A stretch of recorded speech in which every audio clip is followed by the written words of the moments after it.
kita akan melanjutkan materi tentang bab 1.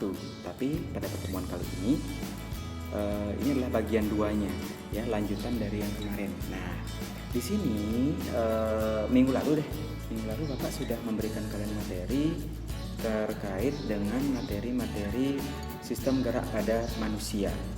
Nah, khususnya untuk sistem rangka. Nah, itu untuk manusianya saja. Nah, sekarang ada tambahannya lagi untuk di bagian 2. Nah, Bapak sedikit ralat untuk yang kemarin. Jadi Bapak bagi 3 bagian. Nah, untuk hari ini Bapak juga bagi 3 bagian, cuman materinya Bapak pindah. Ya, untuk bagian yang pertama tentang sistem rangka, bagian yang kedua tentang sistem otot, kemudian sistem sendi, kemudian kelainan atau penyakit, kemudian yang terakhir adalah materi tambahannya yaitu sistem gerak pada tumbuhan dan hewan. Nah, di sini Bapak ingin menyampaikan hal tersebut. Nah, Bapak ingin menyampaikan juga terkait dengan tugas-tugas minggu lalu. Hari ini terakhir dikumpul, ya. Jadi kalian itu tinggal buat di rumah saja, kemudian share bukti kalian sudah mengerjakan tugas tersebut ke Classroom, ya, bagian topik dokumentasi. Nanti silahkan kalian kirim fotonya di situ. Apabila tidak cukup, silahkan lanjutkan lewat WhatsApp, ya, silahkan langsung kirim lewat WhatsApp. Nah, di sini di hari Kamis tanggal 6 Juli 2020 Bapak ingin menyampaikan materi bagian yang kedua tentang sistem gerak pada manusia terkait materi sendi, otot, kelainan atau gangguan pada sistem gerak pada manusia. Kemudian yang terakhir adalah sistem gerak pada hewan dan tumbuhan.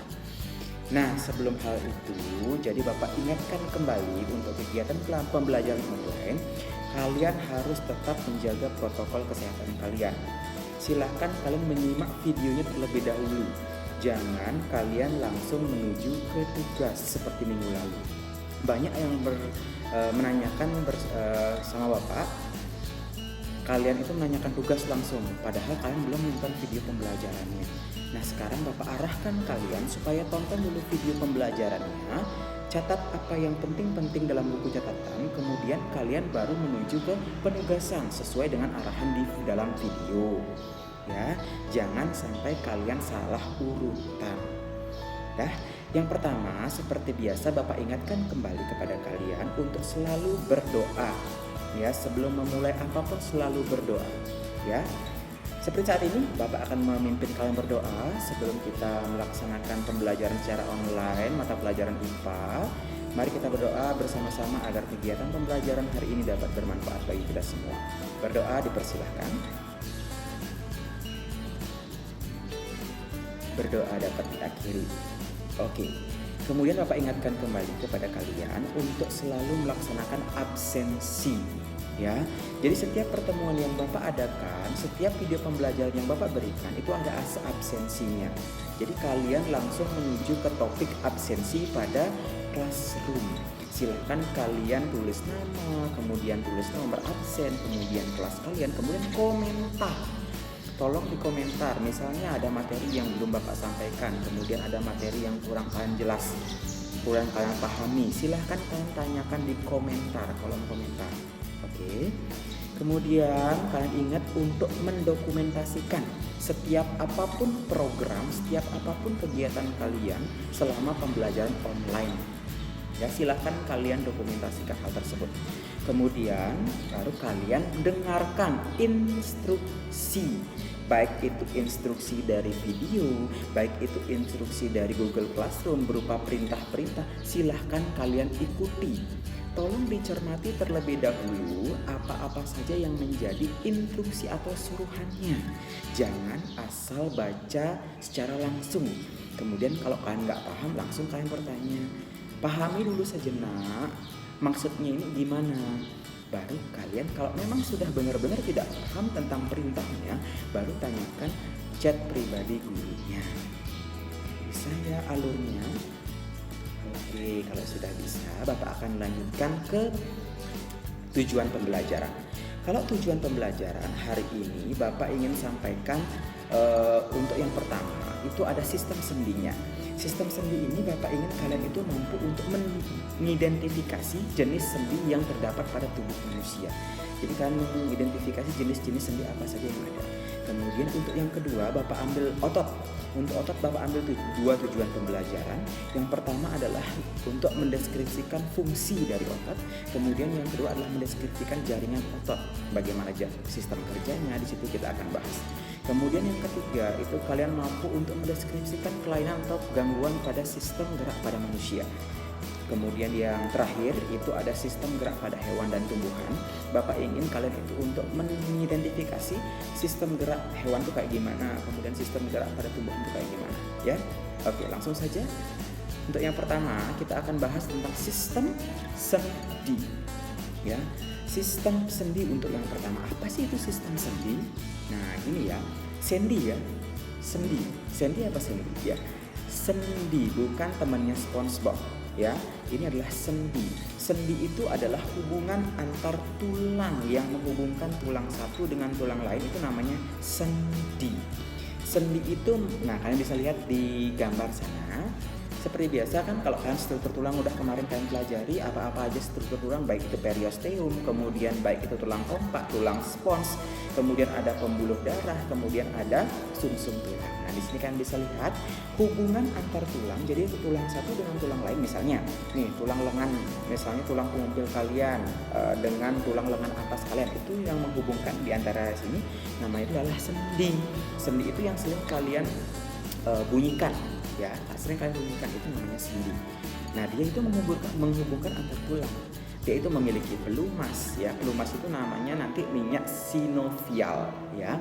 Minyak sinovial boleh, cairan sinovial itu boleh.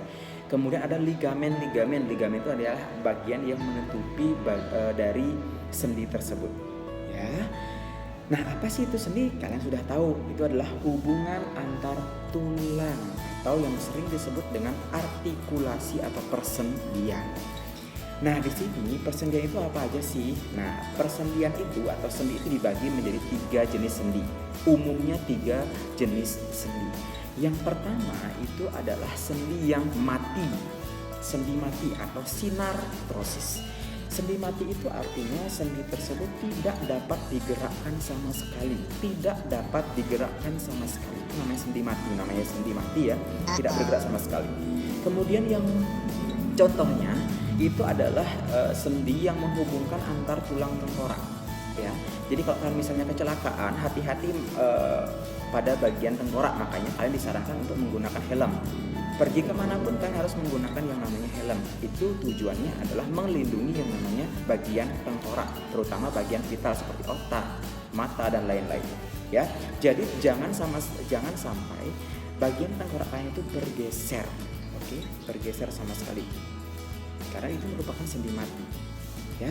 Kemudian yang kedua itu adalah sendi kaku. Tahu sendi kaku? Sendi kaku itu merupakan sendi yang pergerakannya terbatas. Nah, namanya amfiartrosis, ya.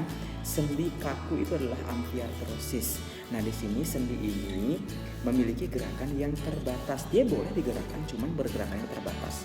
Contohnya adalah pada tulang kering, tulang betis, kemudian tulang belakang, tulang rusuk, tulang dada. Jadi pergerakannya itu kayak ketika kalian bernafas saja, misalnya tulang dada sama tulang rusuk kalian, ya.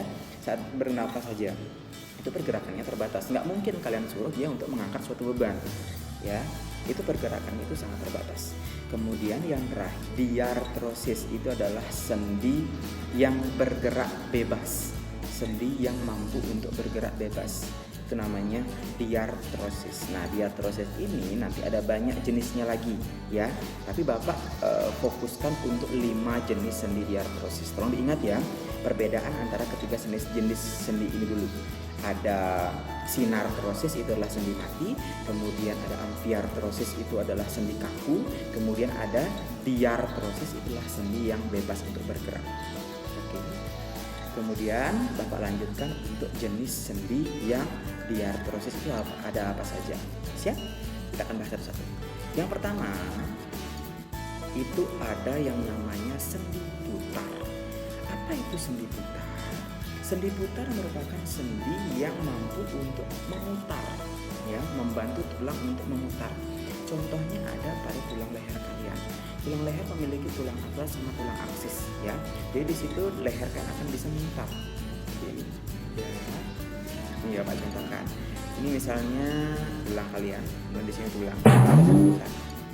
Ya, jadi di sini ini di dalam tulang yang lingkaran ini itu ada yang namanya sendi. Sendi itu namanya sendi putar. Ya. Kemudian yang kedua itu adalah sendi pelana. Tahu pelana? Pelana itu sering yang namanya digunakan untuk penunggang kuda, ya. Sendi pelana ini merupakan sendi yang hanya mampu melakukan gerakan dua arah, ya. Dia itu hanya dua arah, bisa ke depan, ke belakang, ke samping kanan, samping kiri, ya. Itu namanya jenis sendi yang memiliki dua arah gerakan, yaitu sendi pelana.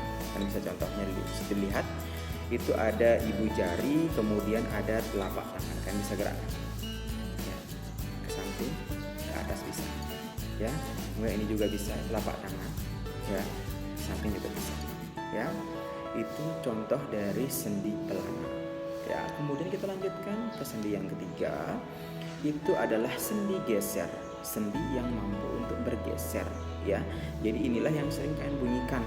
Jadi ketika ruas-ruas jari tangan kalian itu kalian bunyikan, itu yang bekerja adalah sendi geser, ya. Pergelangan tangan juga bisa, interkapal juga bisa, ya. Itu sendi geser.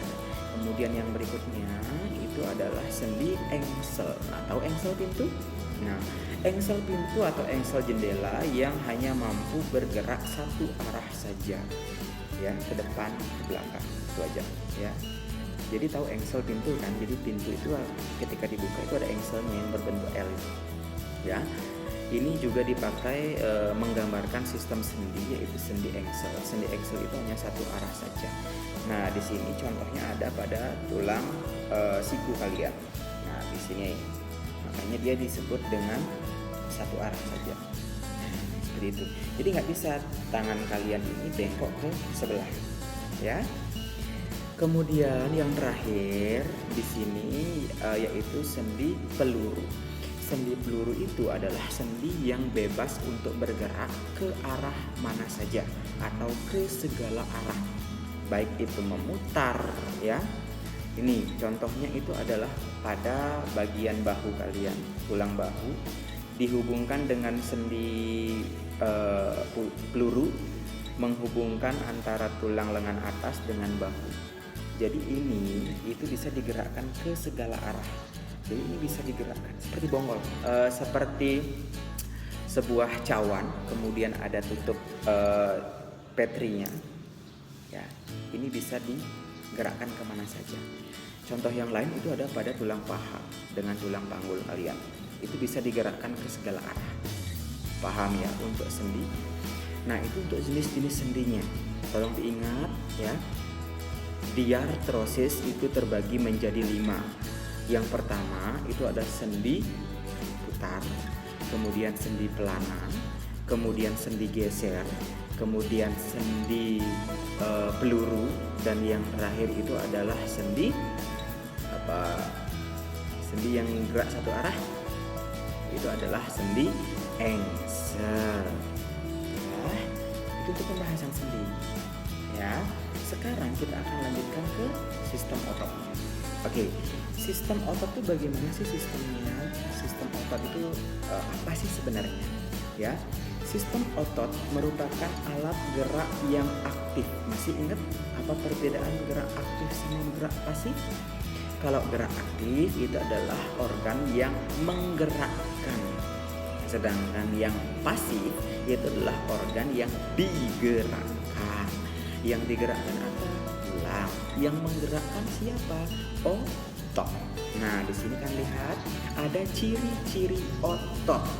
Yang pertama adalah kontraktibilitas. Itu adalah kemampuan memendek dari ukuran semula. Jadi yang awalnya normal misalnya 2 cm, dia akan mengalami yang namanya kontraktibilitas. Artinya dia akan memendek, lebih keras. Pernah lihat otot? Pernah lihat otot? Nah, misalnya otot kalian yang di sini, ya. Ketika kalian angkat, dia akan lebih mengeras. Itu artinya lebih memendek dia, ya. Kemudian yang kedua, ekstensibilitas. Ekstensibilitas itu adalah kebalikan dari yang kontraktibilitas. dia akan memanjang atau mengendur dari bentuk semula.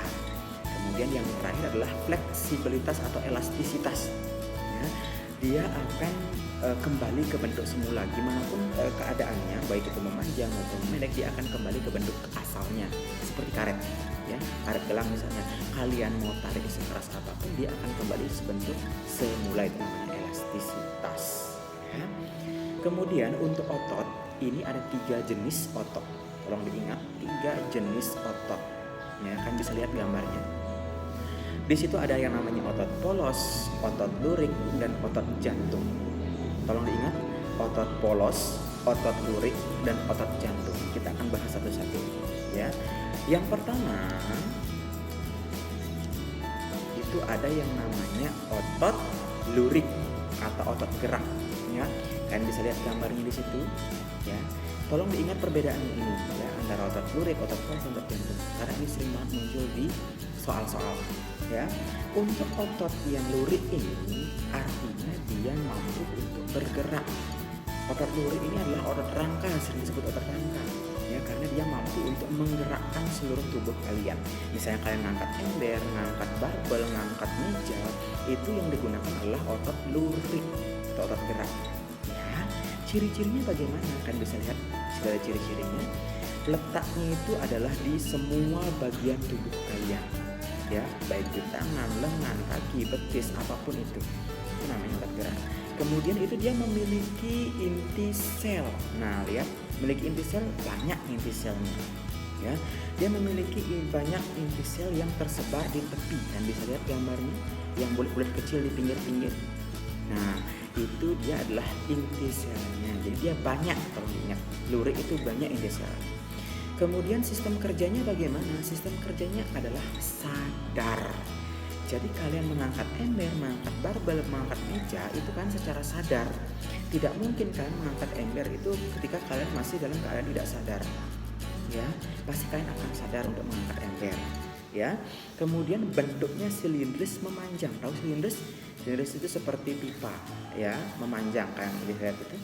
Kemudian berlurik, lurik namanya juga otot lurik, ya, dia memiliki belang-belang halus, ya, seperti lurik, seperti cacing, ya. Kemudian yang terakhir itu pergerakannya bagaimana? Pergerakannya itu adalah cepat dan kemudian bergerak secara tidak teratur. Jadi kalau kalian misalnya olahraga itu kan akan bergerak secara tidak teratur, ya. Ketika kalian capek, kalian akan berhenti. Kemudian kalian merasa tidak capek, kalian akan terusan menggerakkan yang namanya otot tersebut. Jadi geraknya cepat, ya, geraknya cepat. Jangan diingat, ya, jangan diingat letaknya di mana. Letaknya di rangka, dari seluruh bagian tubuh kalian. Kemudian cara kerjanya gimana? Selalu sadar, ya. Tidak akan mengangkat apapun itu selalu sadar. Kemudian yang ketiga, inti selnya itu adalah banyak dan tersebar di tepi-tepinya. Kemudian bentuknya itu adalah silinder panjang dengan belang-belang atau lurik. Dan yang terakhir adalah sistem kerjanya atau pergerakannya adalah cepat dan tidak teratur. Ya, paham ya? Gambarnya kan bisa ingat gambarnya, dia memanjang. Ya. Kemudian yang ketiga itu adalah otot polos. Namanya aja otot polos, itu adalah kebalikan dari otot lurik, ya. Otot polos itu adalah kebalikan dari otot lurik. Otot polos itu dia memiliki yang namanya letak. Letaknya di mana? Letaknya itu adalah di organ-organ yang dalam tubuh. Misalnya lambung, kemudian usus, kemudian paru, ya. Itu merupakan jenis otot di bagian otot polos, ya. Otot polos ini memiliki cara kerja yang tidak sadar. Jadi dia itu bekerja secara tidak sadar. Polos dia bekerja. Jadi nggak diperintah pun dia akan tetap bekerja. Contoh pada lambung. Ketika lambung kalian itu mencerna yang namanya makanan, dia akan bekerja untuk meremas-remas. Nah, itu perlu otot. Dia nggak mungkin dia itu bergerak secara kalian perintah. Lambung tolong bekerja dong untuk mengunyah yang namanya makanan, mencerna yang namanya makanan kita. Enggak, dia akan selalu bekerja, meremas-remas sendiri. Bernafas misalnya, ya. Bernafas itu apakah kalian perintah untuk bernafas? Enggak. Bernafas itu secara terus-menerus tanpa kalian sadari, kalian akan tetap untuk bernafas. Coba kalau dia nggak polos ototnya, dia akan berontak.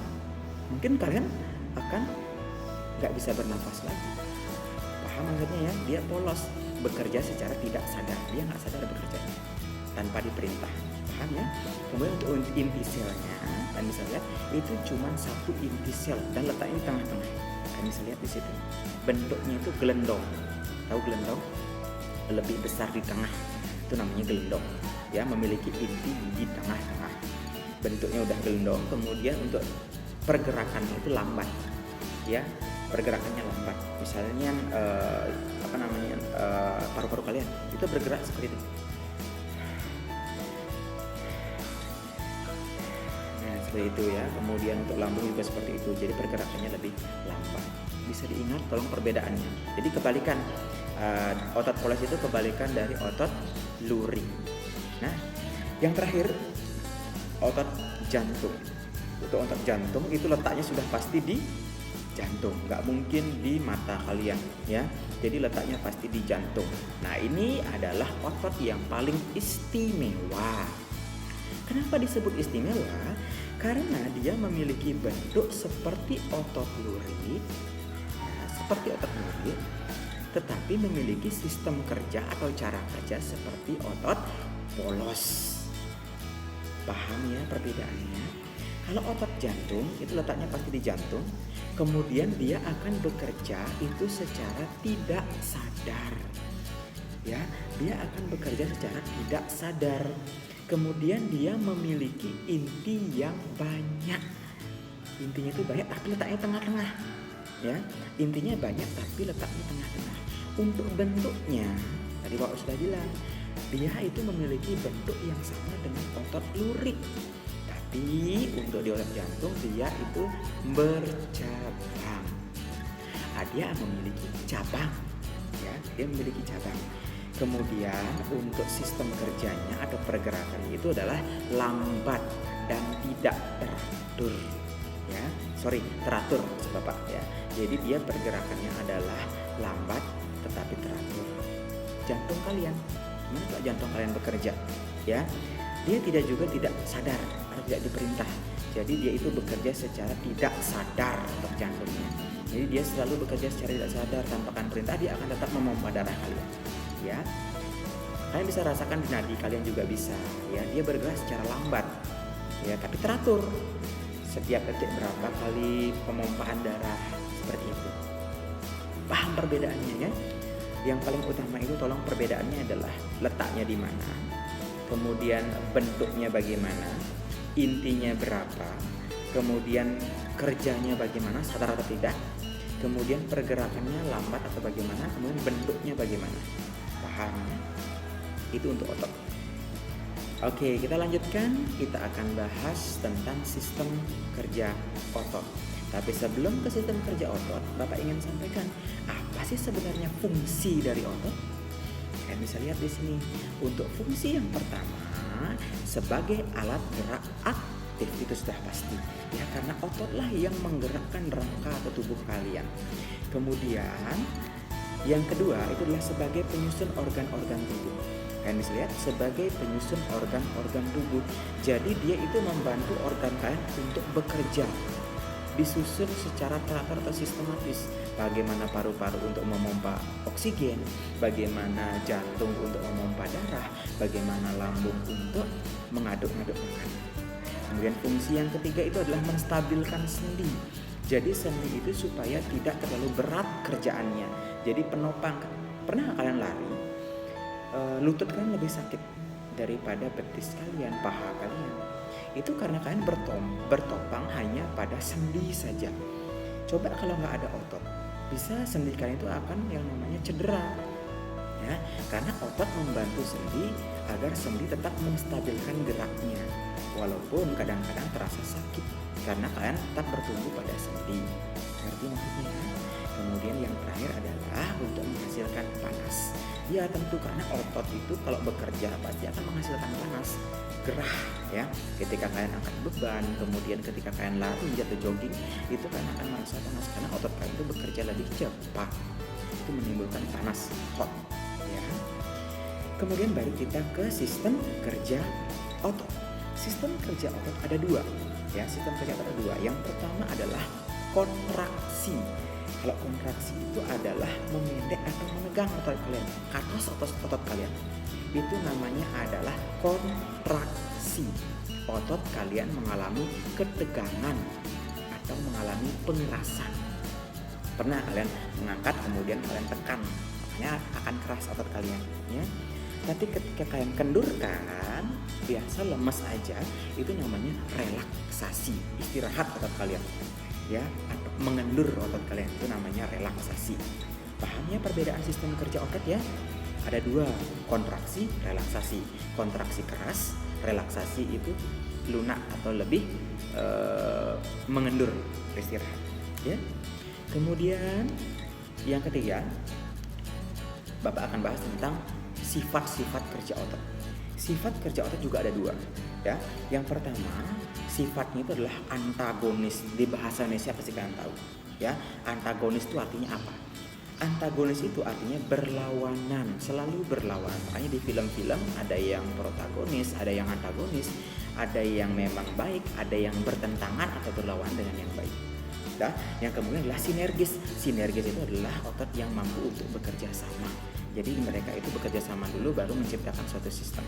Nah, sekarang untuk yang bagian ini ada beberapa jenis sifat-sifatnya, ya. Untuk yang berlawanan pertama, ya.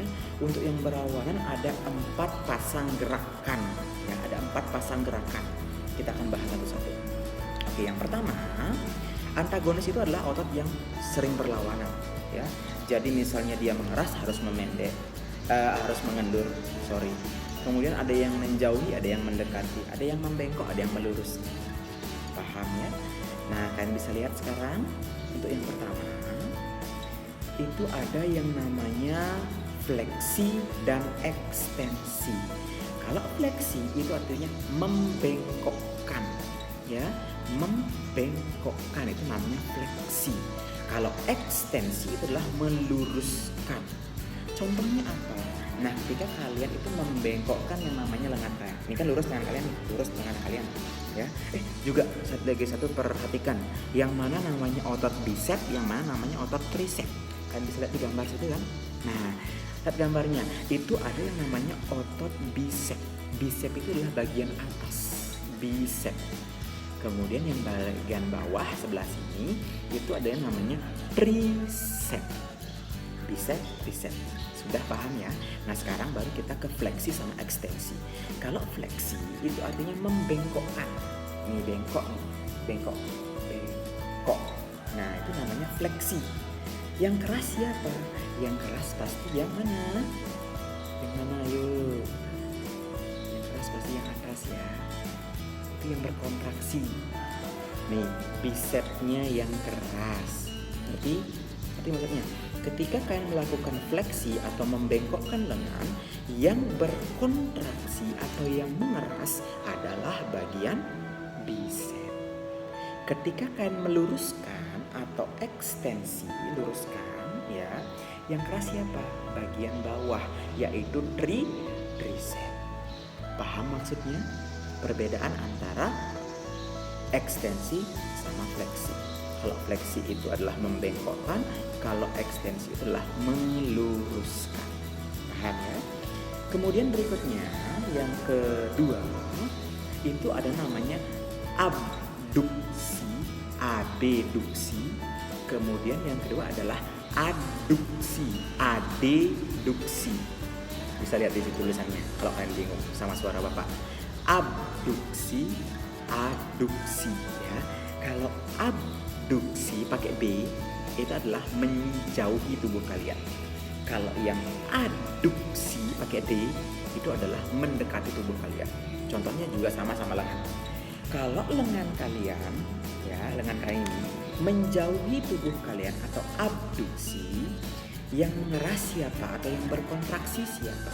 Bagian bahu belakang itu keras, ya. Kemudian ketika mendekati atau adduksi, ya mendekati atau adduksi, yang keras adalah tulang otot dada kalian di sebagian sini. Berarti ya selalu berlawanan. Ya, ketika menjauhi atau abduksi yang keras bagian bahu. Kemudian yang ketika mendekati yang keras adalah bagian otot dada. Paham ya? Gambarnya bisa lihat itu. Ab menjauhi, ad itu mendekati. Untuk yang ketiga itu ada yang namanya menelungkup sama menengadah, ya, pronasi dan suprinasi, ya, suprinasi. Nah, untuk yang pronasi itu adalah menelungkup. Contohnya adalah ketika kalian membolak-balikkan telapak tangan, ya. Hidup tidak semudah membolak-balikkan telapak tangan. Itu pesan Bapak pada kalian. Oke, untuk pronasi kita kembali ya. Untuk pronasi itulah menelungkupkan tangan kalian. Untuk yang suplinasi atau suprinasi, ya, itu adalah mengadahkan tangan kalian, ya. Itu contohnya gampang. Itu gambarnya juga sudah ada, ya. Kemudian yang terakhir, untuk yang terakhir di situ ada yang namanya depresi dan ekstensi, ya. Kalau depresi dan elevasi, ekstensi lagi. Depresi itu artinya kalian, ini bagian kepala ya, karena contohnya bagian kepala. Ketika kalian depresi, kalian akan menunduk ini bawah kepala kalian. Depresi, bukan depresi gangguan kejiwaan, bukan ya. Depresi itu artinya kalian itu menundukkan kepala kalian. Itu adalah proses yang namanya sifat otot yang antagonis saling berlawanan. Ketika kalian menunduk itu namanya adalah depresi. Ketika kalian menengadahkan kepala itu namanya elevasi.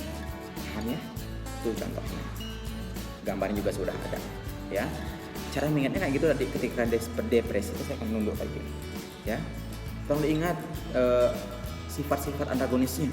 Kalau antagonis selalu berlawanan, ada 4 pasangan, ya.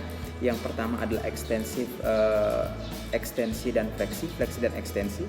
Kemudian ada abduksi, aduksi. Kemudian yang berikutnya adalah pronasi dan suplinasi. Kemudian yang keempat itu adalah ini, depresi dan elevasi. Oke ya, paham ya? Kita lanjutkan. Oke, kita lanjutkan sekarang untuk yang berikutnya. Sifat yang kedua, yaitu tentang kelawanan dari si antagonis, yaitu sinergis yang bekerja sama. Siapa aja sih yang bekerja sama? Dan ternyata ini adalah pasangan yang sama dengan si antagonis. Selain dia bisa berantagonis, dia juga bisa bekerja sama atau bersinergis. Nah, contohnya apa? Itu adalah pronasi dan suprinasi. Nah, pronasi dan suprinasi dia membolak-balikkan telapak tangan, ya. Itu contoh untuk sinergis. Ya, selain dia bisa berantagonis atau berlawanan, dia juga bisa bekerja sama. Oke, berikutnya Bapak akan bahas tentang gangguan. Nah, ini penting banget buat kalian, ya. Tapi harus diperhatikan dengan baik ketika kalian itu menjaga tubuh kalian agar tetap fit, ya. Jadi Bapak bagi menjadi 3 jenis gangguan. Yang pertama jenis gangguan pada sistem rangka atau pada tulang kalian, pokoknya intinya berhubungan dengan tulang. Kemudian penyakit tentang sendi, bagaimana penyakit tentang sendi, mungkin kalian pernah mengalami ini. Kemudian yang terakhir adalah penggangguan atau kelainan pada otot. Bapak bagi menjadi 3. Oke, yang pertama Bapak akan bahas tentang gangguan dan kelainan pada sistem rangka pada tulang kalian intinya, ya. Bapak bagi menjadi 6. Yang umum 6, ya. Oke, untuk yang pertama itu adalah lordosis. Tolong diingat, ya. Ini sering banget muncul di soal-soal.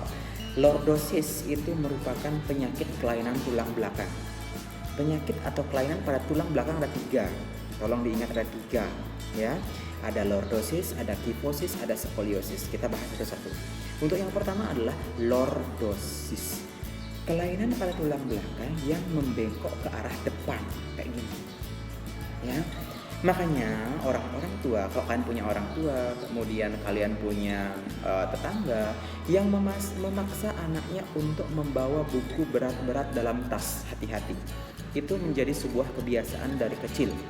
Ketika kalian menggendong sebuah tas yang isinya kayak batu, ya, bertonton, tubuh kalian akan seperti ini terus. Apalagi Bapak sering banget lihat anak-anak sekarang tasnya segede gambreng, ya. Segede japan kayak apa gitu gede tasnya, ya, dan isinya itu buku semua. Walaupun nggak dapat mata pelajaran tetap dibawa, nggak tahu apa alasannya. ya.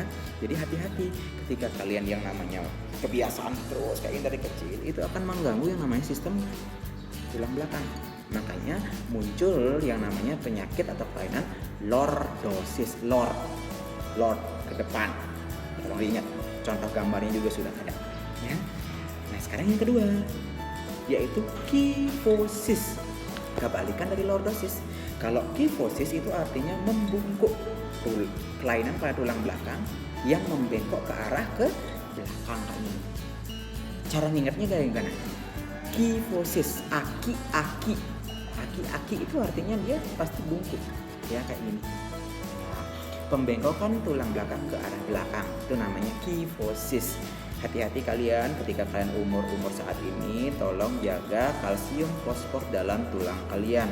Jangan sampai ketika kalian berada pada usia lanjut, kalian itu mengalami yang namanya gangguan tulang belakang. Contohnya adalah kyphosis. Ya, karena kebanyakan kayak seperti itu. Untuk penyebabnya itu kemungkinan nanti bisa disebabkan oleh kebiasaan juga. Ya, kemudian ada kelainan gen. Ya, atau perkembangan tulangnya lambat. Masih ingat tentang perkembangan tulang? Ya. Jadi yang awalnya tulang rawan menjadi tulang keras. Itu ada perkembangan tulang. Jadi tolong diingat, ya. Nah, di situ kurang, kalian ada kalsiumnya kurang. Mungkin dalam keadaan hamil ibu kalian belum memberikan kalian yang maksimal. Itu adalah kemungkinan gangguan pada sistem tulang. Paham ya? Kemudian yang terakhir itu ada yang namanya skoliosis, ya. Skoliosis itu adalah bagian yang nomor 3 dari gangguan tulang belakang. Nah, skoliosis ini artinya bentuk S. Skoliosis S. Tulang belakang kalian membengkok kanan atau membengkok ke kiri, ya. Ini posisi duduk terutama, ya. Posisi duduk kadang-kadang mejanya di sini, bukunya yang kebalik, ya. Itu hati-hati. Tulisnya kayak gini dah, cek. Hati-hati kayak gitu. Kebiasaan terus menerus seperti itu, kalian akan mengalami yang namanya gangguan atau kelainan pada tulang belakang. Itu kebiasaan. Nulis mejanya benar kok lurus ke depan. Cuman yang salah posisi kalian nulis. Kalian balik bukunya, ya. Kemudian kalian gini nulisnya posisinya, dan gitu seterusnya. Jangan menjadi sebuah kebiasaan, itu kebiasaan yang buruk. Paham ya? Itu kebiasaan buruk penyebabnya. Kemudian yang keempat adalah fraktura dan fisura. Kalau fraktura itu adalah patah tulang, kalau fisura adalah retak tulang. Ya, namanya beda, cuman ya mirip-mirip lah, ya. Kalau fraktura itu patah tulang, kalau retak fisura namanya. Nah, itu disebabkan oleh apa? Kecelakaan terutama. Makanya hati-hati kalau kalian mengendarai sepeda motor. Kalau kalian belum mampu untuk mengendarai sepeda motor, jangan terlebih dahulu, ya. Bapak sarankan untuk selalu berhati-hati dalam berkendara kalau sudah bisa berkendara, ya. Lengkapi atribut apapun di lalu lintas, karena jalanan itu bukan punya kalian sendiri, ya. Jadi kalian itu fokus pada keselamatan kalian dan orang lain, jangan mengganggu orang lain. Intinya seperti itu. Jangan sampai kejadian patah tulang lah, kemudian retak tulang, apalagi retak itu selama sembuhnya, apalagi kalian masih dalam keadaan usia muda. Tolong jaga tulang kalian dengan baik, oke? Kemudian yang kelima itu adalah osteoporosis. Nah, osteoporosis ini dialami oleh kakek-kakek kalian. Biasanya itu dialami oleh orang yang sudah lanjut usia. Apa sih itu osteoporosis? Osteoporosis adalah pengeroposan tulang. Tahu keropos? Jadi misalnya rongga-rongga tembok kalian itu awalnya kuat, isi semen lah, kemudian lebih padat lah, lambat laun kena hujan, kena tapaan matahari, kemudian kena yang namanya tikus apa gitu ya, yang menggerogoti tembok kalian, ya, itu keropos tembok kalian. Jadi rongga-rongga yang ada pada tembok kalian itu lebih lebar, kemudian yang awalnya semen kalian itu raket atau berhubungan erat mulai kagak kendur, ya. Begitu juga pada tulang. Kalian bisa lihat gambarnya itu. Yang normal itu tulangnya masih padat-padat, ya. Ada yang masih menghubungkan atau merekatkan. Nah, ketika kalian sudah di umur usia lanjut, kalian itu mengalami yang namanya kekurangan kalsium dan fosfor. Nah, itu menyebabkan yang namanya pengeroposan tulang. Rongga-rongga pada tulang itu lebih melebar dan tidak ada yang merekatkan. itu namanya osteoporosis. Jangan sampai kalian usia saat ini mengalami yang namanya pengeroposan tulang atau osteoporosis. Ngerti ya? Oke, selanjutnya yang terakhir adalah rakitis. Nah, ini juga akibat kebiasaan ya. Jadi hati-hati. Ini juga disebabkan oleh kelainan yang memang dari gen awal ketika dalam kandungan. Bagaimana pembentukan atau perkembangan tulang itu juga disebabkan oleh kalian mengkonsumsi sesuatu yang beda di dalam tubuh ibu kalian. Ya, kalsiumnya misalnya kurang, kemudian kurang vitamin D, ya, membentuk yang namanya rakitis. Apa sih itu rakitis? Rakitis itu merupakan kelainan tulang pada kaki, ya, yang membentuk huruf X atau huruf U. Gambarnya ada pada slide, kalian bisa lihat. Ya, pernah nggak kalian lihat kayak gitu? Ya, membentuk X dia, jadi jalannya kayak gini. Ya, kemudian yang bentuk O juga sama, ya. Nah, itu penyebabnya tadi kelainan pada gen atau kekurangan vitamin D, fosfor, dan kalsium yang dibutuhkan tulang pada saat kalian berada dalam tubuh ibu kalian. Kemudian kalau misalnya penyebab lain itu adalah kebiasaan buruk. Misalnya kalian itu zaman sekarang itu sering yang namanya menggunakan pampers, daripada saat kalian masih bayi itu udah menggunakan pampers. Itu juga bisa menyebabkan terjadinya pembentukan tulang yang mengarah bentuk O. Kemudian sering digendong, ya, kakinya dibelah di pinggang di perut bagian depan sama ke pinggang satu, itu juga menyebabkan, ya. Jadi jangan sering terlalu digendong seperti itu, hati-hati, ya. Nah, itu kelainan atau penyakit gangguan pada sistem rangka atau tulang saja. Nah, sekarang kita lanjutkan ke yang kedua, gangguan atau kelainan pada sendi atau persendian. Ya, apa saja sih? Bapak juga rangkum menjadi 6, ada 6 jenis gangguan atau penyakit pada sendi. Kita akan bahas satu-satu. Yang pertama, sorry ya, jadi alat bapak agak main-main, jadi agak lama. Yang pertama ada artritis eksudatif. Nah, artritis eksudatif, X namanya aja luar, dia mempengaruhi keadaan luar dari sendi, walaupun sendi yang memang bermasalah dalam, ya. Yang awalnya kalian hanya sedikit keseleo, lama-lama kan nggak obatin tuh, akan menjadi artritis. Nah, setelah artritis atau artritis itu gini loh, infeksi pada sendi kalian akibat tidak terlalu lama didiamkan ketika sakit, ya. Setelah artritis, udah masuk gejala artritis, kemudian kalian mengalami yang namanya dua bagian. Artritis itu ada yang sika, ada yang eksudatif. Kalau yang eksudatif, yang ini dia akan mengalami yang namanya proses infeksi yang menyebabkan keadaan luar semakin memburuk, yaitu keluarnya nanah, ya. Jadi artritis eksudatif itu adalah kelainan pada sendi yang akibat didiamkan terlalu lama tanpa diobati, kemudian terbentuk yang namanya infeksi atau bakteri-bakteri sehingga menimbulkan nanah yang harus keluar dari tubuh kalian. Ya, itu untuk artritis yang eksudatif. Nah, artritis yang kedua itu adalah artritis sika. Artritis sika sama prinsipnya seperti yang eksudatif, cuman dia tidak mengalami yang namanya proses nanah. Dia hanya pembengkokan tulang tangan misalnya, awalnya kesleo, ya. Itu akan lebih diem gitu sendinya loh, nggak bisa digerakkan. Ya, nanti ada penyakit yang sama seperti ini, ya. Bisa lihat tangannya tuh. Nah, gambarnya lihat, ya. Itu contohnya untuk yang sika, ya, lebih parah dia. Tapi untuk yang eksudatif juga parah, itu bisa mengeluarkan nanah. Ya, jadi hati-hati. Kemudian yang ketiga,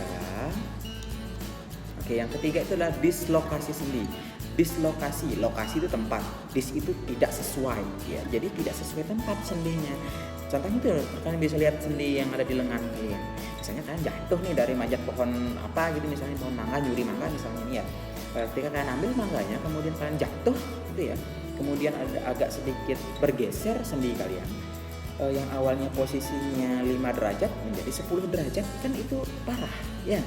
Sakitnya akan minta ampun karena itu sendi, ya. Kalau patah itu masih mending, ya, masih mending sih, parah juga. Cuman kalau misalnya lebih sakitan ketika kalian itu mengalami yang namanya pergeseran sendi. Jadi hati-hati, tolong, Ya, kalian bisa lihat gambarnya, yang awalnya di situ jadi di sini sendinya. Oke. Kemudian yang keempat, apa ya yang keempat ya? Kalian kepo tentang penyakit. Nah, ini biasa kayak alami ya, terkilir. Kalau kalian main bola, main basket, ingat pemanasan dulu. Jadi hati-hati, selalu hati-hati. Terkilir itu ketika kalian mengalami yang namanya kejadian sendi yang sama seperti dislokasi sendi, tapi masih bisa diperbaiki sendinya, ya. Kemudian yang kelima, ankilosis. Nah, ini ankilosis sama seperti yang artritis, tapi di sini berhubungan dengan pelumas atau cairan pada sendi. Tadi apa nama cairannya? Sinovial ya, namanya sinovial. Jadi itu udah nggak ada yang namanya cairan itu. Jadi ketika kalian mau lari, mau apa, jadi nggak ada sponsnya. Sama kayak oli motor. Ya. Ketika oli motor kalian itu habis atau kering, maka motor kalian akan cepat karatan atau cepat bunyi, dia cepat keras bunyinya. Begitu juga dengan sendi, ketika tidak ada pelumas dia akan lebih keras dan bahkan akan mendiamkan sendi kalian, nggak bisa gerak, tangannya nggak bisa gerak. Itulah akibatnya artritisika, diem gitu tangannya, kekeh gitu, nggak bisa digerakkan, ya nggak bisa dibelok-belokkan. Nah, kalau itu nggak bisa, itu namanya ankilosis. Dan yang terakhir, yang keenam, Bapak ambil asam urat. Nah, asam urat ini adalah pembentukan asam yang terlalu tinggi pada sendi kalian. Nah, itu bisa lihat kalian, kayak ada gelembung-gelembung di bagian sendi kalian. Itulah asam. Nah, ini adalah faktor usia juga bisa. Kemudian konsumsi yang aneh-aneh, ya konsumsi kacang-kacang terlalu berlebihan, itu bisa menyebabkan yang namanya asam urat, ya. Jadi itu yang kuning-kuning itu kan bisa lihat di situ.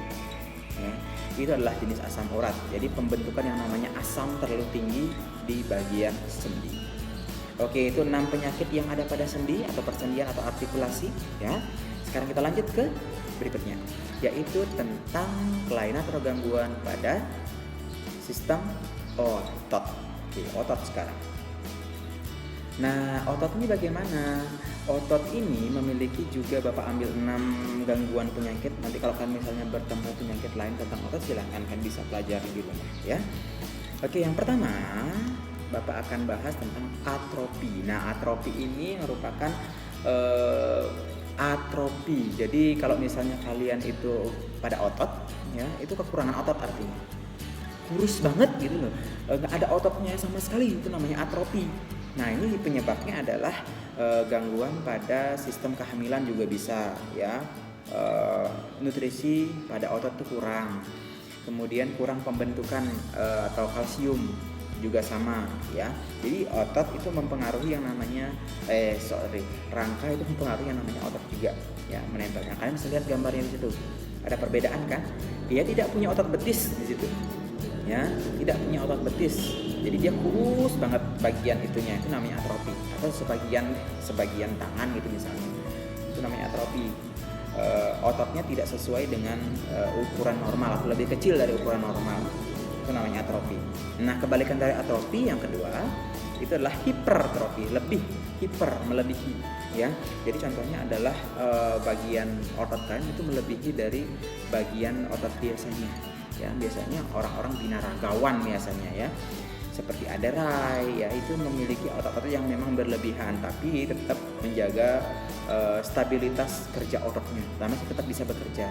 Ada otot yang memang besar cuman dia tidak bisa bekerja sama sekali, itu hati-hati, jangan sampai keplag ya.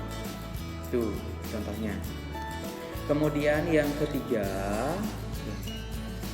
Bapak ambil adalah kram. Pernah mengalami kram? Sering banget mengalami kram. Jadi kalau kayak misalnya olahraga, baik itu sepak bola, bulu tangkis, apapun itu jenis olahraganya, ingat dulu pemanasan atau stretching ya. Kalau bisa pemanasan itu artinya melemaskan otot-otot kalian supaya bisa diajak untuk bergerak lebih banyak atau lebih sedikit ya. Kalau kalian misalnya tidak mengindahkan yang namanya stretching atau pemanasan, maka kalian akan mengalami yang namanya kram. Nah, pengaruh dari kram ini sangat vital sekali, sangat sakit sekali ya. Nah, untuk kram ini juga dipengaruhi oleh keadaan cuaca. Cuaca yang dingin itu mempengaruhi yang namanya kerja otot. Kalau masih keadaan dingin, kemudian kalian tahu mejuadan, kalau kalian pagi hari misalnya pasti akan gitu, sering kayak gitu ya. Nah, di situ sering kejadian yang namanya kram otot betis terutama. ketika kalian menjulurkan kaki terlalu keras gitu ya, enak sih rasanya, habis itu sakit dah karena diam ototnya, kram ototnya, berhenti ototnya bekerja ya. Itu untuk kram. Kemudian yang keempat adalah miastenia gravis ya. Miastenia gravis itu adalah gangguan melemahnya salah satu otot yang ada pada tubuh kalian. Jadi ini misalnya seperti gambar di sebelah ya, ketika ada orang yang kelopak matanya agak sedikit turun dari normal ya, itu artinya ada melemahnya otot-otot pada kelopak mata kalian ya, sehingga dia agak sedikit merendah turun dia di gambar tersebut ya. Bisa saja terjadi pada yang lain, misalnya pipi, ini terjadi ketika kalian stroke ya, melemah ototnya dia, tidak bekerja sesuai dengan keadaan yang normal. Oke ya. Lanjutkan untuk yang kelima, kesleo sama seperti terkilir ya.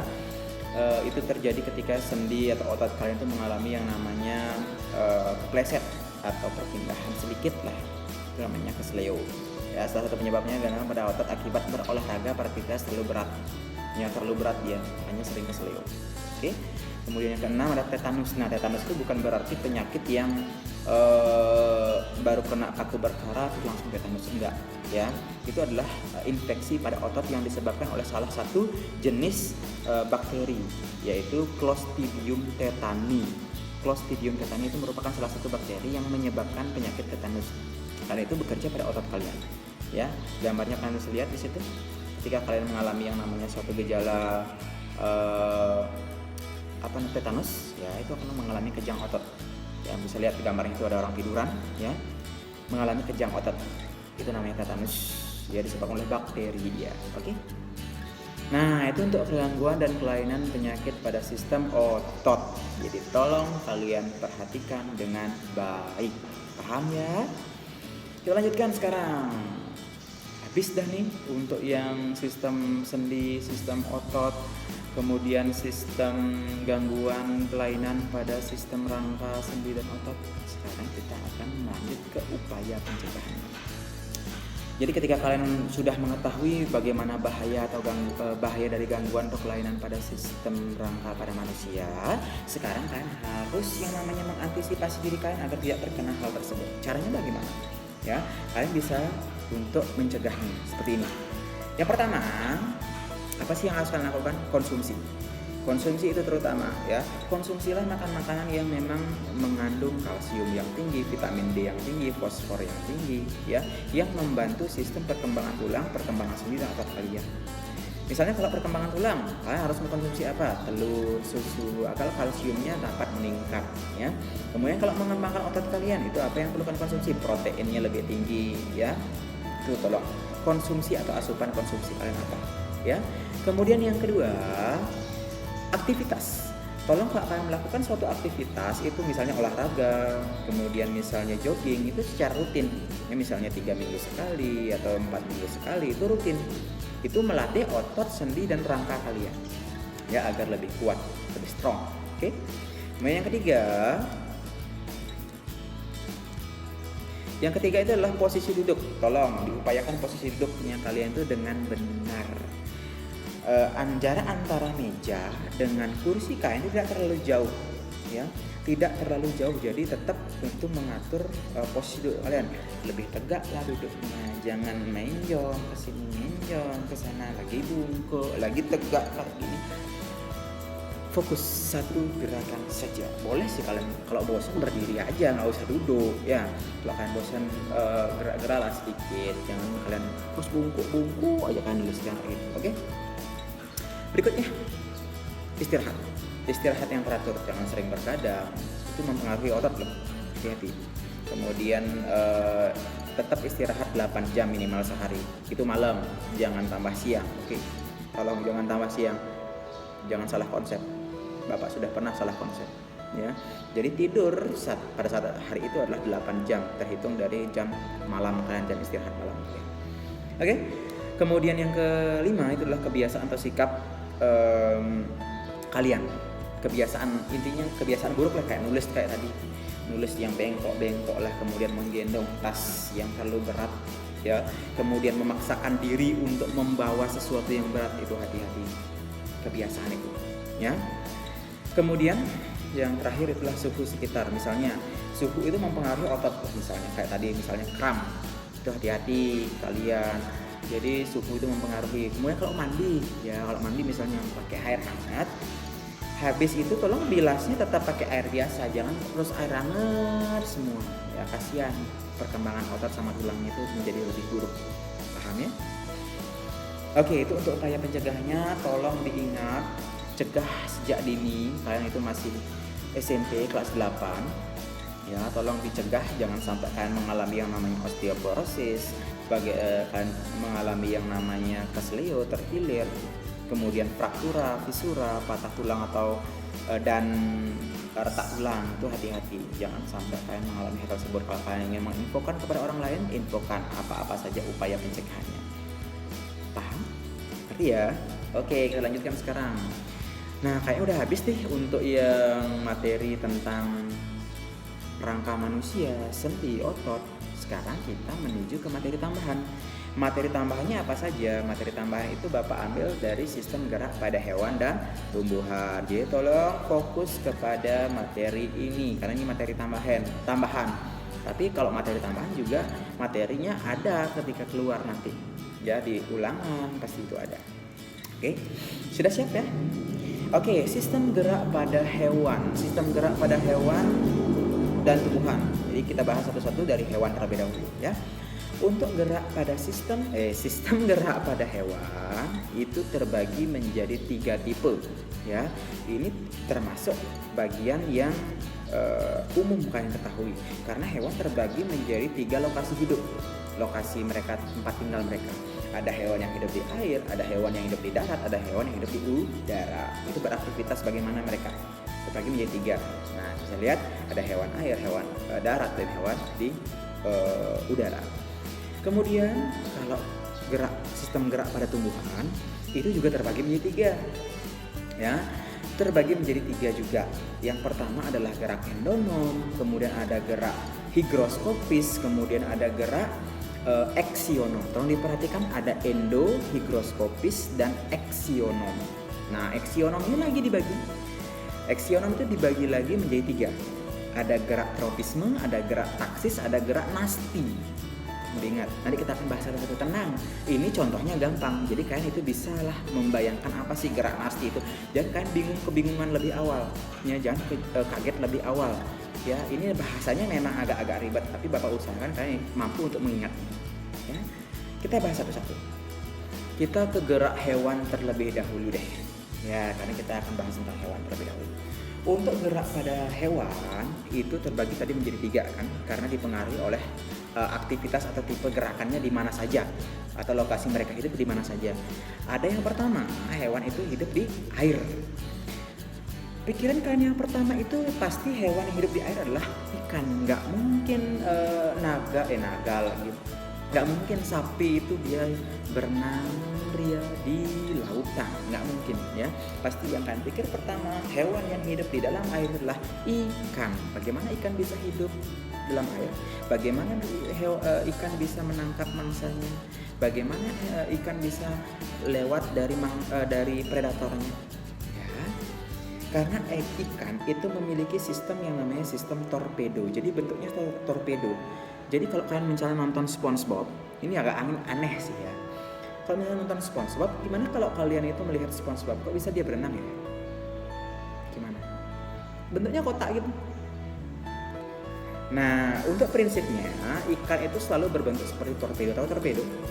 Torpedo itu yang seperti angin puyuh, runcing di depan. Nggak mungkin dong pepel di depannya, dia akan susah untuk berenang. Nggak mungkin dia kotak gitu kayak SpongeBob lah intinya. Nggak mungkin dia kotak di depannya kemudian lempeh di belakangnya, nggak mungkin. Ya pasti akan runcing, lebar, runcing lagi. Itu namanya torpedo ya. Jadi ketika dia berenang itu akan lebih mudah untuk mengalir dalam air, namanya torpedo ya. Kemudian dia untuk berenang juga dia memiliki yang namanya sirip ya. Sirip itu membantu untuk meliak-liuk dalam air, membantu dia untuk berenang. Itu sirip. Ada sirip tambahan untuk ke atas ke bawah, sirip samping untuk berenang maju mundur, meliak-liuk intinya. Kemudian ikan juga memiliki yang namanya gelembung. Ya, gelembung-gelembung yang dikeluarkan berupa oksigen. ya, biasanya oksigen sih umumnya. Itu akan mengeluarkan gelembung-gelembung. Tujuannya apa? Untuk berenang ke permukaan, lebih tinggi ke permukaan. Ya, itu untuk hewan yang ada di dalam air. Sistemnya ingat, sistem torpedo. Bentuknya torpedo ikan. Ya. Kemudian yang kedua itu adalah hewan yang bergerak di darat. Nah, ini sudah banyak. Hewan yang bergerak di darat apa? Monyet. Oke, monyet ya. Monyet dia bergerak di darat. Lagi ada rusa, ada macan, ada citah, ada gajah. Nah, sekarang perbedaannya apa? Ketika ada macan yang lari, kemudian ada si rusa yang lari, kemudian ada si macan, rusa, gajah. Oke, macan, rusa, gajah. Nah, di antara ketiga hewan tersebut yang bergerak di darat, siapa yang memiliki kecepatan paling tinggi? Siapa yang memiliki kecepatan paling tinggi? Kecepatan paling tinggi siapa? Apakah macan? Apakah rusa? Gajah nggak mungkin dong gajah. Nggak mungkin gajah ya. Nah, pasti antara si rusa sama si macan. Kenapa? Karena dia memiliki struktur kaki yang lebih ramping ya. Dilihat dari kakinya yang ramping. Nah, di situ ada yang namanya macan. Nah, jadi ini intinya. Kalau hewan yang bergerak di darat, ya, hewan yang bergerak di darat itu dia prinsipnya adalah elastisitas dan inersia. Kalau elastisitas itu artinya lebih lentur. Jadi hewan yang memiliki elastisitas itu lebih gampang bergerak, lebih lentur dia bergerak. Kemudian inersia itu apa? Inersia itu massa itu apa? Berat ya. Jadi ketika dia lebih ringan dia akan lebih gampang bergerak. Ketika dia lebih berat dia akan lebih susah bergerak. Contohnya gajah ya. Jadi ada dua sistem. Kalau yang tadi di air ada satu sistem yaitu sistem torpedo. Sekarang kalau di darat itu ada dua sistem. Ada sistem inersia, ada sistem elastisitas. Kalau sistem inersia bergantung dari berat badannya. Oke. Kemudian yang kedua dari sistem elastisitas itu ada kelenturan. Ngerti ya? Paham ya? Oke. Kemudian yang ketiga, yang terakhir itu adalah gerak hewan yang ada di udara. Siapa yang bisa di udara? Karpet terbang, bukan ya. Kita akan bahas tentang hewan, bukan Aladin. Oke, di karpet terbang kan. Di hewan yang berada di udara itu pasti adalah burung. Dia memiliki sayap untuk terbang ya. Ketika dia memiliki prinsip terbang, ya apa sih yang digunakan? Sistem apa sih yang digunakan? Itu adalah sistem airfoil, ya, air udara, ya bukan air ya, airfoil ya, dan sistem streamline, ya. Kalau airfoil kan bisa lihat tuh di gambarnya, kalau lebih jelas tuh sayap burung ya. Sayap burung. Kenapa disebut airfoil? Karena bentuknya itu mengarahkan udara akan lebih tinggi ke bagian bawah sayap supaya dia bisa terbang kayak gini. Coba kalau udaranya lebih tinggi yang di atas, nyungsep burungnya. Oke? Jadi hati-hati itu sama burungnya ya. Burungnya hati-hati. Oke, kalau pada sistem burung itu yang digunakan adalah sayapnya. Sayapnya itu memiliki sistem airfoil atau streamline ya. Ketika udara itu diusahakan lebih tinggi, tekanannya itu masuk ke bagian bawah sayap agar dia mampu untuk terbang lebih tinggi ke atas. Ngerti ya? Itu untuk sistem gerak pada hewan. Nah, itu sedikit aja materi tambahannya untuk hewan. Nah, sekarang yang agak lumayan itu ada pada sistem gerak pada tumbuhan. Nah, sistem gerak pada tumbuhan terbagi menjadi 3. Tadi ya, sudah Bapak bilang terbagi menjadi 3 jenis ya. Yang pertama itu adalah gerak endonom. Endo itu artinya dalam. Dalam ya. Gerakan tumbuhan yang terjadi di dalam tubuh tumbuhan itu sendiri. Contohnya pada sel apa? Sel klorofil. Kan bisa lihat gambarnya di situ. Gerak endonom adalah gerak yang terjadi di dalam tumbuhan itu sendiri. Contohnya adalah klorofil, sel-sel klorofil. Pernah kalian lihat misalnya ada daun yang masih muda warna hijau, kemudian agak mudaan sedikit lebih warna merah, kemudian sedikit tua atau sedikit dewasa lebih hijau tua, kemudian udah dewasa agak sedikit keriput warnanya warna coklat. Nah, itu terjadi karena apa? Karena pergerakan sel-sel klorofil saat hijau daun. Saat hijau daunnya itu bergerak. Kalian bisa lihat tuh gambaran mikroskop. Tuh, ya. Mikroskop itu memperlihatkan sel-sel klorofil yang bergerak. Tuh ya. Itu endonom, ingat aja endorse, dalam ya. Di dalam dia intinya. Nah, kemudian higroskopis, yang kedua adalah higroskopis. Gerak higroskopis. Higro artinya air ya. Hidro artinya air. Higroskopis itu artinya gerak tumbuhan yang dipengaruhi oleh air yang ada di dalam tumbuhan. Masih dalam ini. Endonom sama higroskopis masih dalam tumbuhan. Tapi yang untuk yang higroskopis itu adalah air dalam tumbuhan. Pernah kalian lihat pacar Cina? Pacar Cina itu bahasa Balinya pacah, bunga pacah. Dia itu memiliki yang namanya buah. Nah, buah itu apabila kandungan airnya sudah habis di dalam buah itu, dia akan pecah. Kalau sudah tua dia akan pecah. Nah, kalian bisa lihat gambarnya di situ kalau kalian nggak tahu bentuknya kayak gimana. Ya, pernah kalian main kayak gitu pas ada saat kecil, ya. Kalian ambil yang udah sedikit tua, kemudian kalian taruh, lama-lama dia akan pecah. Kan tentunya sedikit dia akan pecah. Karena kandungan airnya itu sudah tidak merata. Tidak ada lagi dalam buah itu. Kandungan airnya sudah tidak merata. Paham ya? Pergerakan airnya itu tidak merata ke seluruh bagian tumbuhan. Itu namanya higroskopis. Ngerti? Ngerti. Yang terakhir, nah ini yang paling banyak. Eksionom. Ya. Tadi ada endonom, ada higroskopis. Itu semuanya di dalam. Sekarang ada yang namanya eksionom. X artinya luar. Jadi gerakan tumbuhan ini dipengaruhi oleh keadaan luar atau keadaan sekitar tumbuhan itu sendiri. Siapa aja yang nyentuh dia, siapa yang kenain dia matahari, ya itu pokoknya yang menjadi pengaruh dia bergerak. Tumbuhan tuh ingat-ingat dia selalu bergerak, ya tapi dia nggak bisa ngomong. Kalau ngomong lari kalian, oke? Nah di sini terbagi menjadi 3 jenis, ya. Tolong diingat ada gerak tropisme.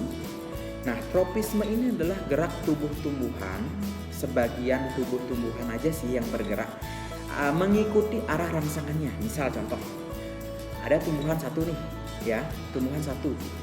Kemudian dia masih dalam keadaan kayak gini, masih dalam keadaan kecil. Misalnya kecambah deh, ya. Ketika diberi sinar mataharinya di sini nih, mataharinya di sini, di sebelah kiri bapak, ya. Dia akan tumbuh mengikuti arah matahari. Kesana dia arah tubuhnya. Nah, itu namanya contoh gerak tropisme. Gerak sebagian tumbuhan yang mengikuti arah datangnya rangsangan. Kan matahari yang ngasih rangsangan cahaya panas, dia akan mengikuti arah itu. Di mana aja posisi mataharinya, misalnya di sini, ya udah dia akan ke sana. Seperti itu contoh tropisme. Gerak tubuh tumbuhan, sebagian tubuh tumbuhan yang mengikuti arah datangnya rangsangan. Ikut di arah rangsangannya kemana? Kemudian yang kedua itu adalah gerak taksis. Gerak taksis, bukan taksi, taksis ya. Hampir sama seperti tropisme, cuman pergerakannya nggak semua bagian nggak sebagian tumbuhan, tapi semua bergerak. Misalnya satu tumbuhan, segini tumbuhannya, ada cahaya matahari segitu dia bergerak semuanya. Kalau tadi kan nggak, cuman batang daunnya aja yang bergerak kalau tropisme. Nah sekarang semuanya yang bergerak. Ya, misalnya satu gerombol ini dia akan bergerak terus-menerus ke sana. Contohnya apa? Lumut, ya, paku, spermatozoanya. Nanti kita akan lihat contohnya apa, ya. Pokoknya intinya untuk yang tropisme itu hanya sebagian gerak tumbuhan aja yang mengikuti rangsangannya, mengikuti arah rangsangan. Tapi kalau yang gerak taksis itu dia semua bagian tumbuhan mengikuti rangsangannya. Berarti ya. Dan yang terakhir itu ada gerak nasti. Gerak nasti itu adalah gerak yang tidak mengikuti arah rangsangannya. Gerak tumbuhan yang tidak dipengaruhi oleh rangsangannya. Misalnya ada rangsangan senter lampu, dia nggak akan ikut, tapi dia dipengaruhi bergerak, tapi dia tetap bergerak. Ngerti ya? Oke, sekarang ada bagian-bagian dari ini. Jadi tolong diperhatikan dengan baik. Yang pertama, kita akan bahas tentang gerak tropisme. Gerak tropisme ada 5 jenis. Ada 5 jenis gerak tropisme, ya.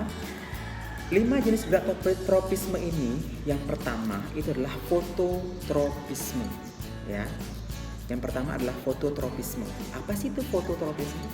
Cara mengingatnya adalah foto.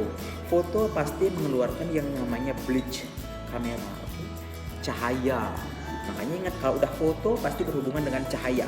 Cahaya hanya dikeluarkan oleh matahari. Ya.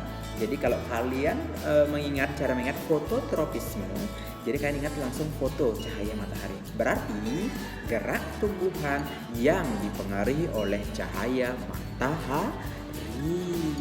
Kemana aja arah mataharinya, ke situ dia ngikut. Contohnya lihat tuh di sana di samping, ada gambarnya kan. Misalnya ada pot yang berdiri tegak atau yang jatuh deh. Nah lihat tuh, mataharinya di atas, dia akan ikut ke atas. Mataharinya di bawah, dia ikut ke bawah. Nggak mungkin ada matahari bawah dong. Ya, jadi dia akan mengikuti arah rangsangannya, kemana aja arah rangsangannya, ke situ dia ikut. Oke ya, ngerti ya? Nah sekarang tolong dibedakan. Apabila gerak tumbuhan tersebut mengikuti arah matahari, namanya adalah fototropisme positif. Kalau positif artinya dia mengikuti, sedangkan yang negatif artinya dia tidak mengikuti. Ya, contohnya itu, dia akan naik ke atas, berarti dia positif, fototropisme negatif. Positif, sorry. Kalau dia berlawanan arah dengan arah matahari, cahaya matahari, dia disebut dengan fototropisme negatif. Berarti ya. Lanjut yang kedua. Yang kedua itu adalah yang namanya geotropisme. Tahu geologi, tahu geofisika, tahu geografi. Geografi adalah ilmu yang mempelajari tentang kebumian bumi. Yang berhubungan dengan bumi apa? Gravitasi bumi. Jadi gerak tumbuh-tumbuhan yang mengikuti arah gravitasi bumi atau ke bawah. Ya, jadi gerakan tumbuhan itu harus mengikuti yang namanya geo atau gravitasi bumi. Ya, gravitasi bumi, kebumian pusat bumi. Ya, itu pengertiannya. Contohnya adalah pada akar tanaman, pasti akan selalu mengikuti arah ke bawah. Ya, baik itu akar beringin, akar tumbuh-tumbuhan yang lain pasti akan ke bawah. Nah, misalnya contohnya sama seperti yang tadi, kalau dia mengikuti pusat bumi itu namanya geotropisme positif. Kalau dia mengikuti, kalau dia tidak mengikuti yang naik ke atas, itu namanya batangnya yang ke atas, itu namanya adalah geotropisme negatif. Ngerti ya? Oke, kalau sudah ngerti Bapak lanjutkan lagi yang ketiga. Yang ketiga itu adalah hidrotropisme. Nah, hidro itu air, berarti gerak tumbuhan yang dipengaruhi oleh air. Ya, maksudnya gimana? Misalnya tumbuhan A di jarak 500 meter. Jarak 300 meter ada sumber air. Maka akar tumbuhan ini akan bergerak ke sumber air yang 300 meter. Misalnya sumber air lagi ada yang 700 meter. Nggak mungkin akarnya ini nyari yang 700 meter, pasti nyari yang sudekat, yang paling dekat. Ya, makanya akar tersebut akan mencari sumber air yang paling dekat. Berarti gerak tumbuh-tumbuhan yang dipengaruhi oleh air. Berarti ya, gampang ingatnya. Ada foto cahaya, ada geo bumi, ada hidro air. Gampang ingatnya kan? Nah sekarang yang agak sedikit susah ya, namanya adalah tigmotropisme. Ini aja yang kalian agak sedikit sulit ngapalnya. Tigmotropisme adalah gerak tumbuhan yang mengikuti media tanamnya. Di mana aja dia ditanam, pokoknya dia akan mengikuti media tanamnya. Contohnya ada pare, ada kacang-kacangan, kemudian ada anggur. Misalnya nanam anggur, misalnya kalian taruh di atap rumah, dia akan mengikuti alur atap rumah kalian. Kalau atap rumah kalian jebol, dia ikut masuk ke sana. Ya, itu namanya tigmotropisme. Dia memiliki sulur. Sulur itu yang ada kayak itu di gambar, ya. Sulur kayak gitu dia gambarnya. Sulur itu yang kayak rambut kriwil. Dia yang mengikat pada media tanamnya. Kalau misalnya bambu, ya bambu yang dililit sama dia. Kalau misalnya besi kayak pagar tuh, pagar akan dililit sama dia. Itu namanya tigmotropisme, mengikuti arah dari media tanamnya dia. Ya, paham ya? Dan yang terakhir, kemotropisme. Pernah dengar kemoterapi? Kemoterapi itu terjadi ketika kalian mengalami yang namanya penyakit kanker atau kanker, ya, berhubungan dengan zat-zat kimia. Kemo itu berhubungan dengan kimia, zat-zat kimia. Jadi ini adalah pergerakan tumbuhan akibat adanya rangsangan dari zat kimia. Contohnya apa? Tanaman A, tanaman B. Kalian bisa lihat gambarnya di situ. Tanaman A diberikan air sabun, tanaman B diberikan pupuk. Pasti itu memiliki zat kimia kan? Ya. Kalau yang diberikan sabun, bagaimana geraknya? Mungkin dia akan layu, akan mati bahkan, ya, amor dia. Kemudian untuk pot yang B, tanaman yang B itu diberikan pupuk. Pupuk itu ada zat-zat kimianya, ya, baik itu organik maupun anorganik, ya. Di situ pasti akan yang namanya tumbuh lebih cepat. Ya, lebih cepat bergerak dia tumbuhannya karena dia dipengaruhi oleh zat-zat kimia yang memang benar, memang positif. Ngerti? Itu untuk tropisme. Jadi ada 5, ada fototropisme, geotropisme, hidrotropisme, tigmotropisme, dan kemotropisme. Paham ya? Oke, kalau sudah paham Bapak lanjutkan lagi supaya nggak terlalu lama videonya, kasihan hati Bapak. Oke. Untuk yang berikutnya itu adalah gerak taksis. Tadi Bapak sudah kasih tahu kalau misalnya tropisme itu sebagian aja yang mengikuti, daun-daunnya aja, batang-batangnya aja yang mengikuti gerak rangsangan. Tapi kalau yang gerak taksis itu adalah semua bagian tumbuhan tersebut ikut bergerak, cabut dia semuanya. Ya. Yang pertama namanya adalah fototaksis. Fototaksis itu terjadi ketika kalian itu melihat adanya klorofil sama klorofil, karena klorofil itu merupakan bagian dari tumbuhan. Jadi semuanya bergerak, klorofilnya semua bergerak ke arah rangsangan cahaya matahari. Karena foto kan cahaya, ya. Misalnya bagian yang terkena matahari adalah bagian daun yang A. Berarti semua klorofil yang ada pada daun A akan bergerak menuju ke matahari. Bukan mall ya, bukan yang di matahari mall dekat Robinson, itu bukan, ya, bergerak ke matahari, cahaya matahari maksudnya, ya. Nah itu contohnya, jadi semuanya bergerak, klorofilnya semua bergerak. Nah kemudian yang kedua itu adalah kemotaksis, artinya adalah zat-zat kimia. Contohnya tadi pada Bapak bilang adalah paku. Paku itu punya yang namanya spermatozoa atau spermatozoid, ya, sel kelamin jantan. Jadi untuk mencari sel kelamin betina, dia akan dipengaruhi oleh yang namanya zat kimia. Nah, zat kimianya itu adalah bagian-bagian dari misalnya serbuk sari seperti itu. Kemudian ada bagian-bagian dari serangga yang membantu penyerbukan, ya. Jadi zat-zat spermatozoa itu akan dikirimkan ke sel yang perempuan atau sel kelamin betinanya. Jadi di situ akan ada yang pergerakan, spermatozoanya akan bergerak seperti itu. Semuanya akan bergerak. Ngerti ya? Itu yang taksis. Kemudian untuk yang terakhir galvanotaksis. Galvanotaksis itu merupakan gerakan seluruh bagian tumbuhan yang dipengaruhi oleh arus listrik. Jadi galvano itu mengukur arus listrik, ya. Galvanometer namanya. Jadi kalau galvanotaksis artinya gerakan tumbuh-tumbuhan yang dipengaruhi oleh arus listrik. Jadi ada arus listriknya. Jadi misalnya positif negatif, jadi kemana arah dari bagian-bagian dari tumbuhan tersebut. Misalnya contohnya daun deh, itu contohnya daun. Jadi kemana arahnya, dipengaruhi nggak oleh arus listrik, kayak gitu. Ya ini jarang kok contohnya, jarang ada contoh. Ini harus percobaan, ya. Kemudian Bapak lanjutkan ke yang ketiga, bagian dari eksionom yang ketiga, yang terakhir itu adalah gerak nasti. Nah nasti ini tidak sama sekali dipengaruhi. Tidak sama sekali mengikuti arah rangsangannya. Dia dipengaruhi oleh dari luar, rangsangan dari luar, tapi dia tidak mengikuti. Masa bodoh dia mau kemana, ke arah kanan, kiri, terserah. Dia tidak mengikuti cahaya matahari, nggak ikut, bye gitu dia, say goodbye dia. Oke? Jadi di sini yang pertama untuk gerak nasti ada 5 bagian juga, ya. Yang pertama ada namanya fotonasti. Nah ini dipengaruhi oleh cahaya, sama. Cahaya yang mempengaruhi, cahaya matahari terutama, ya.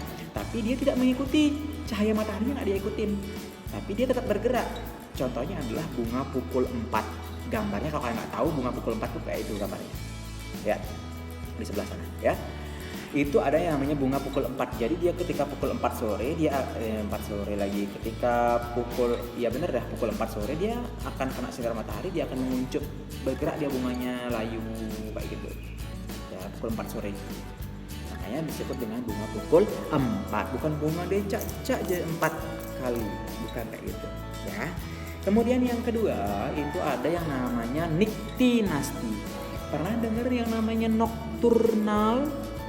Nocturnal itu artinya hewan-hewan yang hidup atau bekerja pada malam hari.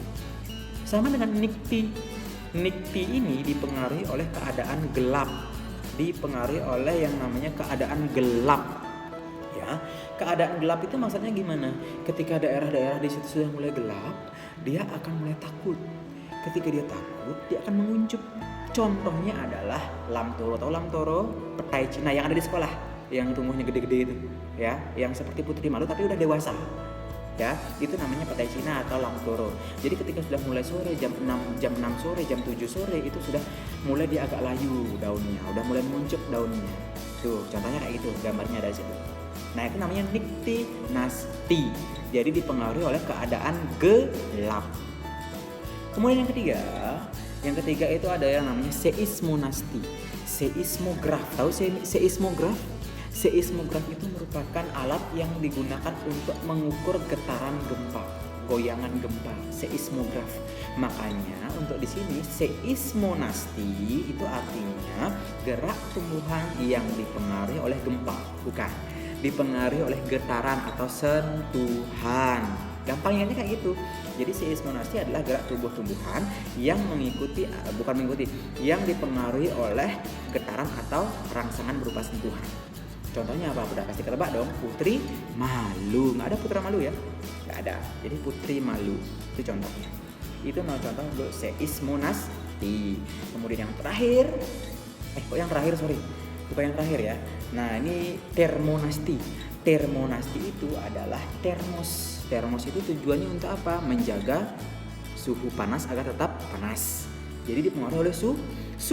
Termonasty, termometer untuk mengukur suhu. Jadi itu gampang ingatnya. Untuk termonasty adalah gerak tumbuh-tumbuhan yang dipengaruhi oleh suhu. Contohnya apa? Bunga tulip. Makanya bunga tulip itu hidupnya di negeri kincir angin, ya, daerah-daerah hot di situ, ya. Makanya disebut dengan termonasty karena bunga tulip itu hidup hanya di Belanda saja, ya. Hidup di Belanda saja karena pengaruh suhunya cocok di situ, ya. Kemudian berikutnya yang terakhir itu adalah nasty kompleks. Nasty kompleks itu artinya semua jenis gerakan dari dia foto, dari dia Nycti, dari dia seismo, dari dia termo dipengaruhi oleh suhu, itu semuanya campur jadi satu, membentuk yang namanya nasty kompleks. Semua gerakan yang dipengaruhi oleh apa itu termasuk di sini. Contohnya apa? Stomata, daun. Tahu stomata? Stomata itu bukan berarti matanya daun, bukan, ya. Stomata itu artinya mulut daun. Daun itu nanti bisa bernafas. Kita akan bahas di struktur dan fungsi jaringan tumbuhan, ya.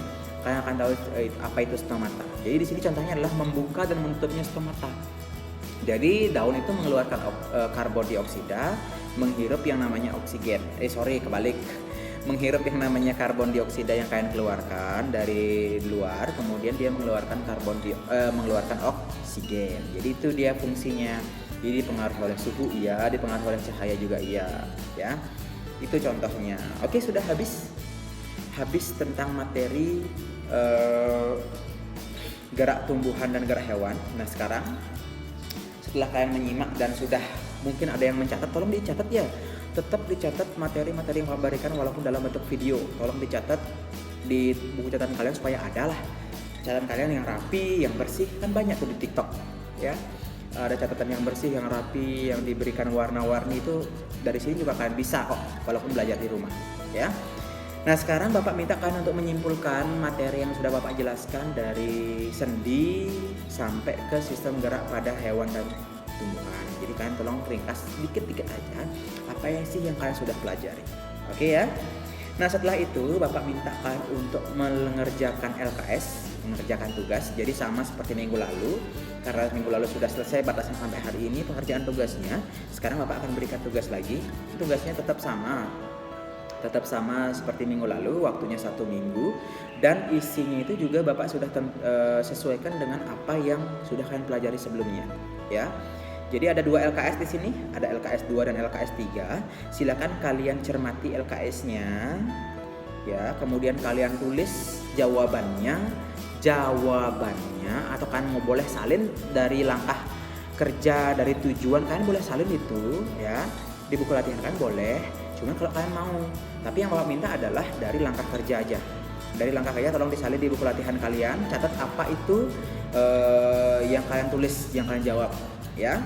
Kemudian untuk LKS 3 juga sama, dari tujuan juga boleh, alat dan bahan juga boleh, silahkan. Ya, nanti kalian jelaskan di situ ada gambar, ya. Nanti kalian tolong buat jawabannya di buku latihan kalian. Isinya tanggal, hari dan tanggalnya, ya. Kemudian setelah itu baru dokumentasikan. Nah, dokumentasi itu Bapak minta kalian itu mendokumentasikan ketika kalian mengerjakan tugas, ketika kalian menonton video, ketika kalian sudah selesai membuat tugasnya. Tugasnya dipoto juga boleh, ya. Itu tolong didokumentasikan, kemudian kirim. Kalau misalnya nggak cukup di Google Classroom, kirim lewat WA Bapak. Paham ya? Nah, kemudian sebelum kalian mengerjakan tugas itu dan setelah selesai menonton video, Bapak akan memberikan sebuah kuis, ya. Kuisnya itu nggak terlalu banyak sih, ya. Soalnya itu ada 5 kalau nggak salah, ya. Jadi kalian itu kerjakan melalui Google Formulir. Nanti kalian isi nama, nomor, absen, dan kelas. Jadi kalian dituju jawab, tinggal centang-centang saja, kemudian kirim, selesai. Itu namanya kuis, ya. Supaya Bapak tahu kemampuan tadi kalian menyimak nggak sih materi yang Bapak berikan. Paham ya? Oke, dan batas waktunya juga sudah ada, nanti Bapak share di Google Classroom. Kemudian Bapak ucapkan terima kasih karena kalian juga sudah menonton video ini dari awal sampai akhir. Jadi Bapak mohon kepada kalian untuk tetap stay di rumah, kemudian menjaga kesehatan kalian, menjaga protokol kesehatan kalian agar kalian terhindar dan tidak terpapar dari virus COVID-19. Jadi tolong Bapak mohonkan kepada kalian, tolong ikuti alur pembelajarannya, mulai dari nonton video dulu pembelajarannya, kemudian baru lihat instruksinya apa saja yang disuruh oleh guru tersebut, kemudian baru kerjakan tugas instruksi tersebut, kemudian baru absen, ya, kemudian baru dokumentasikan, foto-foto itu diupload, ya. Setelah itu selesai, tunggu minggu depan, ketemu lagi minggu depan. Nah, untuk minggu depan supaya kalian nggak bertanya-tanya lagi, supaya kalian gampang juga belajar di rumah, Bapak itu akan memberikan pembahasan terkait LKS kalian yang sudah dibagikan. Pasti dapat LKS dong, semua udah dapat LKS. Jadi Bapak akan bahas di situ dari poin A sampai poin Z. Tapi hanya beberapa saja, nanti kalau kalian misalnya udah materinya itu mudah, jadi Bapak serahkan kepada kalian. Tapi untuk yang susah-susah Bapak akan bahas di situ, ya, lewat video juga kok, tenang. Kemudian untuk tugasnya nggak ada lagi, untuk minggu depan nggak ada tugas lagi, cuman kalian itu melihat pembahasan yang Bapak berikan, kalian jawab di LKS kalian, hilang kayak jawab pakai tulis tangan boleh, ya. Baru habis itu setelah membahas LKS baru kita akan ulangan harian yang pertama. Ulangan harian yang pertama tentang sistem gerak pada manusia, ya. Nanti akan Bapak bagikan Google formulirnya. Nanti akan ada soal di situ, ya. Mungkin ada 25 soal objektif, 5 soal esai, atau keseluruhan 50 mungkin atau 40 soal dari objektif. Nanti tergantung keadaan, ya. Pokoknya persiapkan diri, tonton videonya. Yang belum nonton videonya tolong ditonton terlebih dahulu, ya, agar kalian tuh terarah materinya seperti apa. Ngerti ya? Oke, Bapak ucapkan selamat beristirahat, selamat menjaga kesehatan, tetap jaga kesehatan kalian, tetap cuci tangan yang bersih, gunakan masker kalau misalnya keluar, ya. Pokoknya kalian itu harus hidup lebih sehat lagi. Demikian untuk pembelajaran bagian 2 untuk bab sistem gerak pada manusia. Kita sudah akhiri sampai sini. Mudah-mudahan kalian mengerti dengan apa yang Bapak sampaikan pada hari ini. Kemudian mudah-mudahan kalian itu mampu untuk melaksanakan apa instruksi dari Bapak. Kalau misalnya ada kendala, bisa langsung tanyakan lewat nomor WA Bapak, silahkan ya.